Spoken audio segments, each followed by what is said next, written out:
Chokeberries, or Aronia berries, is a traditional plant that my grandparents grew and benefited from their nutrition and health. One of the most appealing aspects of this plant is that it can be and should be harvested after the first frost. That's when it's considered ripe.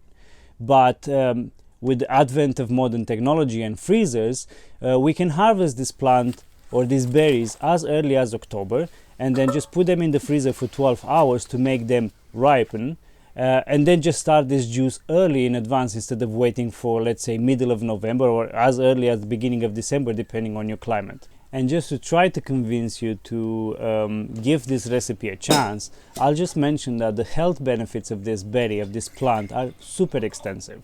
And I'm not a doctor, so I'm not going to stay here and just spew medical facts at you, but I will share some links in the description of this video that may convince you to give this not so well-known fruit a chance and make it part of your pantry rotation.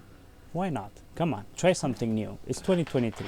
I'll put the ingredients, the quantities and the recipe in the description of this video, just so you can scale it up or down based on the amount of fruits that you will harvest, buy, forage, up to you. I am just making the quantity that I harvested from the 3 bushes that I grow in my garden. And this year, each of my chokeberry bush yielded about 5 kilos of fruit. So this is what I'm working with. This is what I'm basing my recipe on. The amount of sugar is just enough for my palate. Sweet enough to make it into an actual juice, but naturally tasting enough so that I don't wonder if I'm drinking something processed or highly processed from the shop or something that I've made and put in my pantry. Next, we'll need some lemon juice, either freshly squeezed or store-bought. Both will work just fine. This will add a bit of zing and twist to the juice, while at the same time it's going to help with the shelf life of the product. A more weird ingredient we need to use are chokeberry and blackberry leaves. They have a double role or a dual role. First, they diminish the astringency and potential of the chokeberries to become bitter, therefore saving you from a batch of bile juice. So yummy. Secondly, they have anti-inflammatory, antimicrobial, antiviral, anti-cancer, and all the anti-properties and things that you can imagine, making this juice a true natural medicine when used in moderation in the colder months. Now that we have discussed the ingredients and the role that each and every one of them is going to play in this recipe, we can begin with the prep. Once you have the final amount of fruits harvested, bought or foraged, wash them well, bag them and freeze them for 12 hours. As I mentioned before, this is going to simulate the ripening or the first frost that signals the fruit that it's time to be harvested or enjoyed. Now, for those of you out there who wonder why not leave the chokeberries on the bush until the first frost comes and follow a more natural process, I'm gonna tell you that I've tried this and I've lost half of the harvest either to the fact that they fell by the time the first frost came or the wild birds just ate them. So if you want to actually benefit from the full abundance of your chokeberry bushes, trust me, harvest them at the beginning or middle of October. Don't wait until the first frost, because it's a waste, it's a shame. And trust me, you're not gonna pick them from the ground full of slugs and all the bugs that may decide to enjoy them ahead of you. If you don't have a freezer to freeze them for 12 hours, just ask a family member, a friend, a neighbor, somebody to help you and you know, receive the fruits for 12 hours, and then just bribe them by promising a couple of jars of Aronia juice, chokeberry juice. I keep calling it Aronia because Aronia is the name that I grew up with. So, pardon my French. Next day, or after the 12 hours, take the fruits from the freezer and let them defrost fully in a large pot. While they do that, pick the Aronia and blackberry leaves, as I mentioned before, and wash them well. You only need a handful of leaves per pot, so don't go and defoliate and harm your berry bushes, okay? Good. Now that we have everything prepared, we can begin the cooking stage. And before we do that, I want to give you a heads up. In the first day, we will cook the berries to extract the juice, and in the second day we will cook the juice to make it into the preserve that this whole video is about. With all that being said, we will add the fruits, the water and the leaves to the pots and bring everything to a boil. Once at boiling temperature, Cook it for 40 minutes. This stage will allow us to extract the juice from the fruits in the more traditional way. And I say that because I know there's tools invented that can help us extract the juice from fruits in a more modern way, but we're not doing that. We're following Grandma's recipe. Now, I know I said this process is going to take 2 days, but if you are very short on time and desperate and have a deadline, you can do everything in 1 day. Just know that you will have to start very early in the morning, like 4 or 5 in the morning, because once you boiled it for 40 minutes, we need to leave the pots to cool down, number one, and number two, we need to leave them for 13 hours. Don't ask me why it's 13 hours and not 12 or 10 exactly. This is Grandma's recipe and I'm just gonna follow it, and that's it.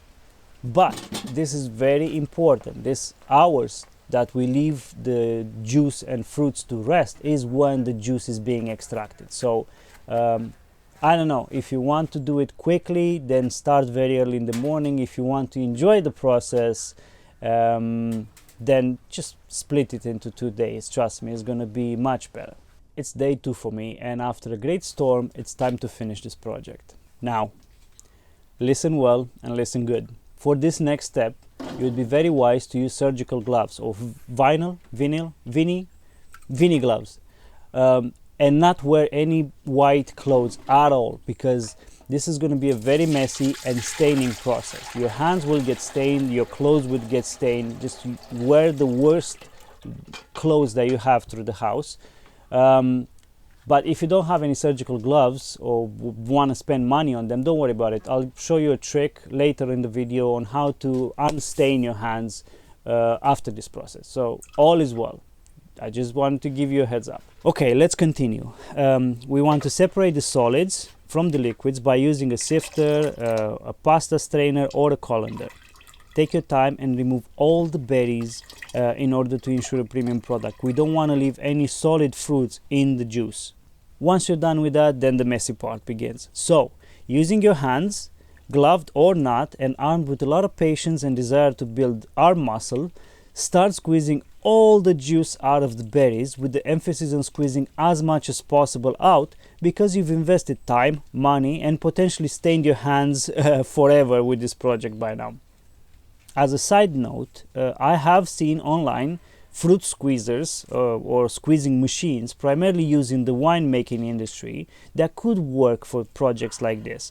But I cannot justify the investment for the amount or quantities of juices that I make per year. So I don't know. I'll leave a link in the description if you want to at least visually see what I'm talking about.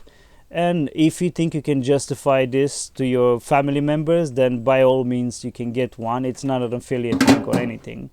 Otherwise, just build on those muscles and keep on keeping on. By the end of this, your hands will look like the ones of a serial killer. But as I promised, there is a quick, easy, and cheap trick to remove the stains from your hands, and this is done with lemon juice. That's good, right? Because we need lemon juice anyway for this project. So wash your hands with a tiny bit of lemon juice and then rinse it with water, and do this a couple of times until all of the stains are out of your skin, and you should be good. I'm all for using the entire fruit, the entire product.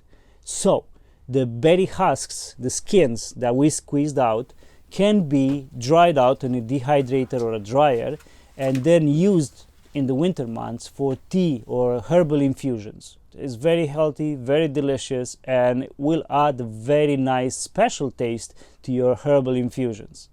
Now I have, what's a word that's not going to demonetize me? I have a boatload of fruit husks from all my projects, and because I don't have space anymore, I will not keep it this year because I have still from last year. But just know that all of these fruit husks from these projects can be dried, put aside, and used for tea, herbal infusions, or many other things, but this is what I primarily use them for, so don't waste it. Either way, we're almost done, so add the sugar and the lemon juice to your pots and heat it up to boiling temperature. We won't be cooking it for long, just until the sugar melts properly and we achieve one rolling boil. While this is happening, prepare and sterilize your jars, because as soon as we have achieved that rolling boil, we want to can or put the hot product inside of our prepared jars, close them down, pressure can them, and be done with this whole thing. I'm not going to give you a canning tutorial because as I mentioned in most of my videos, that's something that you need to learn on your own and become confident on your own. There's plenty of knowledge out there, free in all kind of formats, books, ebooks, videos, whatever. Go out there and spend a couple of hours, invest in yourself, gather this information and build this skill, because it's going to last you a lifetime. And trust me, no matter what preserves you do, juices, fruits, vegetables, meat, whatever, it's essential if you want to have food security, and just ensure that everything that you harvest, forage or buy will last the whole season. All of my preserves last for at least 1 year, so much so that by the time I need to do another batch, I'm still drinking or enjoying the leftovers, the last jars from last year. They never go bad when pressure canned. And what else can I say to convince you? You know, this is the way to have food security and food stability for yourself and for your family. The only pro tip about canning that I'm going to give you, and this is again from my grandma, is that it's a very good practice to let them rest under warm blankets. This is going to ensure that the temperature drops slowly instead of them being forced to cool down because of, you know, cold weather, or who knows in your house what the temperature is. And by doing that, they will get a very tight hermetic seal, meaning that they will last, I'm not going to say indefinitely, no, they will last for at least 1 year without going bad or spoiling. And we're done. Good job. I'm very proud of you. You've done another amazing preserve that's going to populate your beautiful sustainable pantry. How about that? Wow, I'm using the big words today. And on that theme, next day I took them home for their final resting place. And I know that sounds grim, but their final resting place is my beautiful pantry. And now I have a delicious, medicinal and visually pleasant juice to enjoy and share with my loved ones in the upcoming cold season. I hope you found this video as useful and enjoyable as I find all the knowledge that my grandma has shared and taught me over the years. And if that's the case, please like the video and share it with others. And let me know in the comments how many jars you ended up with. For me, my kind of standard batch is about 20 to 30 jars. So this year I had 24 jars of different shapes and sizes, and that's just enough. That's well enough for my needs and for my family.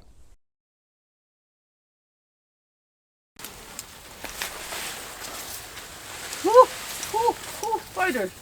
Wow, this is the freaking jungle. What a pumpkin! Damn, those pumpkins are insane.